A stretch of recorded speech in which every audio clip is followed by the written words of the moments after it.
try a quiz about, the last session was a nice segue into Creative Bharat and building Creative Bharat and the craft economy.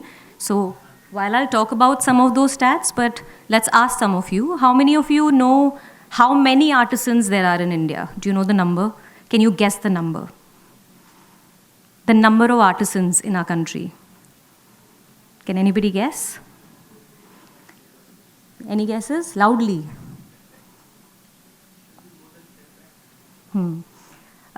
So millions mein agar main, I mean the official census number will tell you 10 lakhs, but the unofficial number actually is 200 million artisans, which is 20 crores, basically because with every artisan there are many, many more artisans working with them. So yes, okay, the slides are here, we'll get started. So when we talk about building Creative Bharat, like the last session was a good segue, it's very important to talk about the craft economy. So if we go to the first slide, please, which is the, the second largest employment generator in our country. There are over 200 million artisans in our country. They are the OG creators of our country, right? And many of these are generational master artists whose families have practiced these arts for generations. And they are literally the keepers of our stories and the custodians of our culture. But sadly, they have no voice or presence in the digital and the online world today. And hence, we're losing a lot of these crafts of ours, right? And that's what we really want to change, if we can go to the next slide, with our platform, Memeraki, which we call a culture tech platform, using technology to really take our master artists' work to a global audience, to a digital-first audience like yourselves. How do we make sure we can take their work to you at scale so that these arts can really thrive and really democratize access to these arts so we can all have a piece of India, have a piece of our artists' work in our homes, basically. If we go to the next slide, when I talk about the depth of traditional crafts, I told you this number that there's 200 million artisans in India.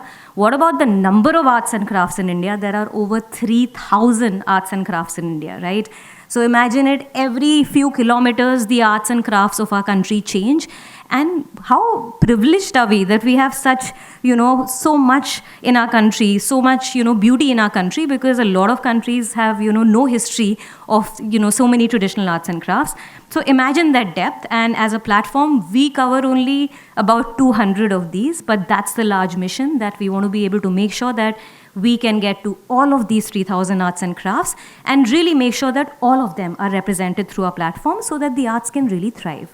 If we go to the next slide, so this is a very ambitious mission, right? And in the last session also you heard a lot about storytelling and how we need to make sure that the spotlight stays on the master artist, which is precisely the main pillar of our work as well. My team has actually traveled to over 100 locations across the country. Imagine in like really remote locations as well across the country, where we've gone and documented these processes. Because when you see the process, for example, this reel, the video that we've shown here actually has 10 million views. We have other reels which have done over 20 million views as well, right? It just shows you that we just don't know about these arts and crafts. So creating that awareness is definitely the first step, where we can show the mastery of our artists and really then start to create that digital identity and digital presence and voice for them, because that's when you will know about it. You'll be inspired to buy it as well, because even if you look at the comments on these reels, you'll see that people say, wow, I had no idea that from my own state this craft existed and how much effort it takes. And as Shilpa mentioned in the last session as well, that asking people to pay a premium or a certain price, you don't have to justify it when you can actually show mastery like this, right? People themselves will be inspired and will understand the effort that goes behind something like this, basically. So that's the first part of, creating a business in the craft space and creating, our Creative Bharat with the artisans. The second part of that is, how do we use technology to do this at scale as well, right? It may seem, simple, but the fact that on our website, every artist has a separate collection under their name. So imagine it's almost like them having their own mini website, their own mini, presence on a digital platform itself. And then we've created some very cool features. For example, this augmented reality feature that you see over here, this is as close as you can get to try before you buy in the art space, right? Like you can actually visualize how this art looks in your space by using our feature for the over 10,000 listings on our platform, right? 200 crafts, 10,000 listings, that's how far we've been able to get in 5 years. So imagine how much more effort it's going to take us to cover the 3,000 crafts of India. But yes, that's what we've been able to do on the technology side, to really make sure that we're using every part of technology as much as possible to really take our artists' work to a global audience.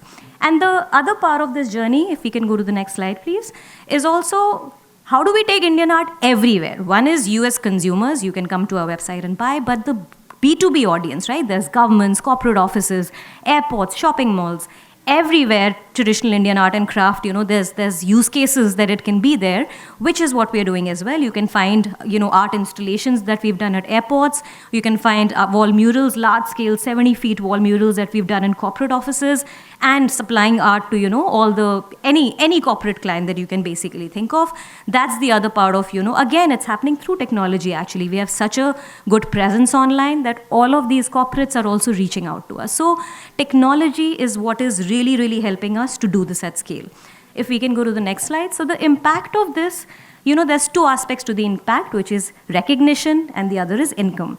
The recognition aspect I told you about, the fact that we have over 10 million people on our social media every month, over 100,000 visitors on our website, that's millions of people who are getting to know about our arts and crafts.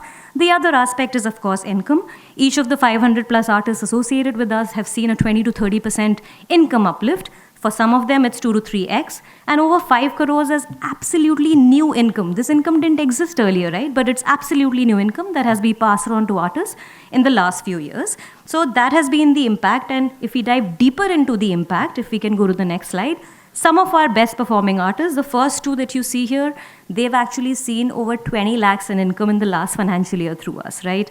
For some of them, like the first artist, Shehzad Ji, he had his first solo exhibit through us at the age of 78. Imagine, like he spent over 50 years perfecting his craft and he'd never been able to take his work through a solo exhibit. We did that and it was covered across, TV and newspapers as well, which was such a proud moment for him and for us as well. And for example, the other artist, Dolan Kundu, that you see, we actually enabled a grant for her because she has her own non-profit where she has trained over 200 women artists as well. So through that grant, she was able to build a whole structure for her, for her NGO and women earning income through her work for the very first time as well. So that's the kind of impact that this work can drive, that artists are getting not just recognition, but income, so that these arts can actually thrive.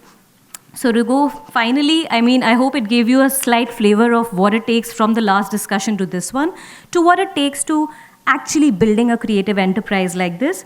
And to build Creative Bharat, it's absolutely true that we must make sure that the artisan economy grows along with us in building Creative Bharat, because that's the only way we can build a truly inclusive and equitable and sustainable India. And you're all a part of that. You can all play a role in that, not just through buying, but through amplifying their voices, through making sure that we all support this movement. Thank you so much.